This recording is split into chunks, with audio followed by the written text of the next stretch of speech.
शब्दांनी जोडलेला आहे, एक म्हणजे संधी आणि दुसरा म्हणजे वात. संधी म्हणजे काय, तर संधी म्हणजे जॉईंट, म्हणजे आपल्या शरीरामध्ये कुठल्याही प्रकारचा जॉईंट दुखत असेल, संधी म्हणजे जॉईंट हा दुखत असेल, आणि वात म्हणजे दुखत असेल, पेन होत असेल, सूज येत असेल, तर आपण त्याला संधिवात असं म्हणू शकतो. साध्या भाषेत जर विचार केला, संधिवात म्हणजे कुठल्याही प्रकारचा सांधा शरीरात दुखत असेल, खूप वेळापुरता किंवा त्याच्यापेक्षा जास्ती काळ टिकत असेल, किंवा 2 आठवडे 3 आठवडे 1 महिना, तर हे आपण संधिवातामध्ये येऊ शकतो. संधिवात हे खूप प्रकारचे असतात. बऱ्यापैकी जे वर्ल्ड हेल्थ ऑर्गनायझेशन किंवा आपण ज्याला म्हणू शकतो की बाबा मेडिकल सायन्स यांना जवळपास 100 प्रकारचे वेगवेगळ्या टाईपचे संधिवात आपल्याला माहिती आहे.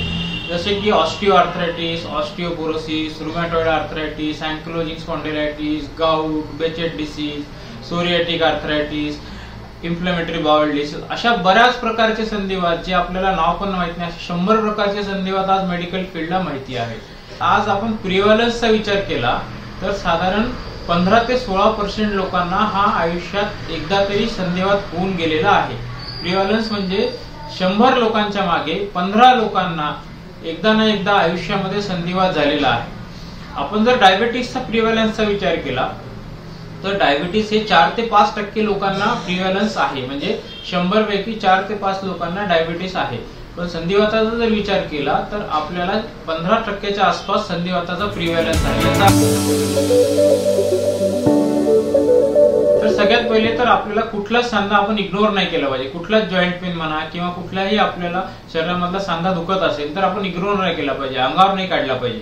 आपण जवळच्या डॉक्टरला जाऊन भेटलं पाहिजे, त्यांची आपण ट्रीटमेंट घेतली पाहिजे आणि त्यांच्यानुसार आपण व्यवस्थित जे काही सांगतील त्यानुसार आपण डायग्नोज करून गोळ्या चालू केल्या पाहिजे.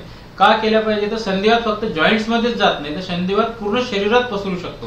म्हणजे तुमच्या लंग्स मध्ये, हार्ट्स मध्ये, किडनीमध्ये, लिव्हर मध्ये, या सगळ्यांमध्ये संधिवात जाऊ शकतो.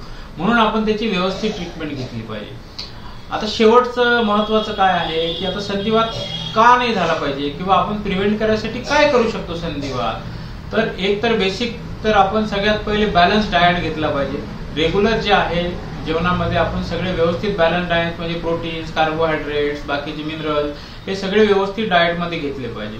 रोज सकाळी रेग्युलर एक्सरसाइज केली पाहिजे, म्हणजे अर्धा तास तरी आपण एक्सरसाइज कमीत कमी केली पाहिजे की जेणेकरून आपली इम्युनिटी चांगली राहते आणि मग आपल्याला हे संधिवात व्हायचे चान्सेस कमी होतात. कारण बऱ्याचपैकी संधिवातांना आम्ही ऑटो इम्युन डिसीज असं म्हणतो. म्हणून जर आपली इम्युनिटी चांगली असेल तर आपण ह्या सगळ्या गोष्टी प्रिव्हेंट करू शकतो.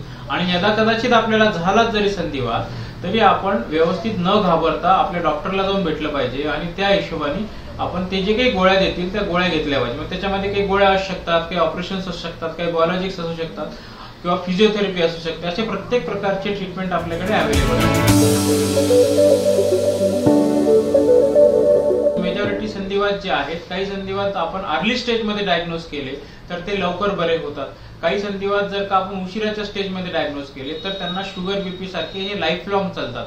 त्यांना आम्ही कंट्रोलेबल डिसीज असं म्हणतो. म्हणजे हा बरा होत नाही पण आपण त्याला कंट्रोल ठेवू शकतो. जसं की आपला डायबिटीस आहे, बीपी आहे, थायरॉइड आहे, तर अशा प्रकारचं जे अशा प्रकारचे जे डिसीजेस आहे ज्यांना कंट्रोलेबल डिसीज आम्ही म्हणतो, अशा डिसीज सारखाच हा संधिवात पण असतो की ज्या काही प्रकारचे संधिवात की ज्यांच्यामध्ये आपण त्यांना फक्त कंट्रोल ठेवू शकतो, जे बरे होत नाही. पण व्यवस्थित जर गोळ्या घेतल्या तर एखाद्या गोळीवर आपण आयुष्यात शिफ्ट होतो. एक सिंगल टॅबलेट किंवा 2 टॅबलेट जर आपण रोजच्या घेतल्या तर त्यावर आपले हातपाय वाकडे होत नाही, आपलं जीवन व्यवस्थित होतं, आपल्याला बाकीचे काही ऑपरेशन लागत नाही, डिफॉर्मिटीज येत नाही, हात जे असे वाकडे होतात असे वाकडे आपल्याला हातपाय होत नाही. छातीमध्ये, लंग्स मध्ये, हार्टमध्ये जे काही संधिवातामुळे प्रॉब्लेम येतात हे सगळे प्रॉब्लेम येत नाही. मग आपण काय करायला पाहिजे आणि काय नाही करायला पाहिजे संधिवातासाठी. तर सगळ्यात पहिले तर आपल्याला कुठलाच सांधा आपण इग्नोर नाही केला पाहिजे. कुठलाच जॉईंट पेन म्हणा किंवा कुठलाही आपल्याला शरीरामधला सांधा दुखत असेल तर आपण इग्नोर नाही केला पाहिजे, अंगावर नाही काढला पाहिजे.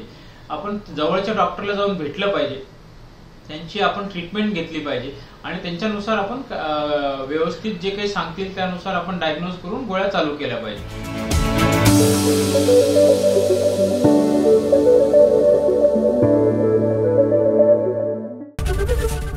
एबीपी माझा, उघडा डोळे बघा नीट.